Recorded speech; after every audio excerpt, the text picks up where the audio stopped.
Hello అండి, welcome to my channel. ఈరోజు వీడియోలో అయితే చికెన్ ఫ్రైని ఎలా తయారు చేసుకోవాలో చెప్తానండి. ఇలా ఫ్రైగా చేసుకోవచ్చు, అలా గ్రేవీగా కూడా చేసుకోవచ్చు. అంత టేస్ట్గా ఉంటుంది. సో దీనికైతే ముందుగా చికెన్ తీసుకొని నీట్గా వాష్ చేసేసుకోవాలి. ఇక ఒక కడాయి పెట్టేసుకొని అందులో ఆయిల్, ఆనియన్స్, అల్లం పేస్ట్ ఇవన్నీ వేసేసుకోవాలండి. ఇవన్నీ మనకు మంచిగా ఫ్రై అయిన తర్వాత ఇందులోకి చికెన్ అయితే వేసేసుకోవాలి. చికెన్ వేసేసుకొని ఇందులో కొద్దిగా సాల్ట్ అలాగే పసుపు వేసేసుకొని నీట్గా మనము ఆయిల్లోనే ఫ్రై చేసుకోవాలండి. ఎలాగంటే మనకు ఆయిల్ ముక్క అనేది ఎంత ఫ్రై అయితే మనకు టేస్ట్ అనేది అంత బాగుంటుందండి. సో ఇవి ఫ్రై అయ్యే టైంలో ఇందులోకి కొద్దిగా ధనియాల పొడి, కారపొడిని అయితే వేసేసుకొని ఇక ఇవి కూడా మనకు పచ్చివాసన పోయేంత వరకు ఆయిల్లోనే ఫ్రై చేసేసుకోవాలి.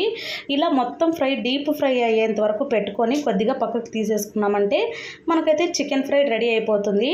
లేదు దీన్నే కొద్దిగా జ్యూసీగా కర్రీగా చేసుకోవాలనుకుంటే దీంట్లో ఒక టమోటాని అయితే యాడ్ చేసేసుకొని టమోటా ఇవన్నీ కూడా బాగా ఆయిల్లో ఫ్రై అయిన తర్వాత ఒక చిన్న టీ గ్లాస్ అంత వాటర్ వేసేసుకొని ఇలా చిక్కటి గ్రేవీ లాగా ఆయిల్ పైన తేలేంత వరకు కుక్ చేసుకుంటే సరిపోతుంది.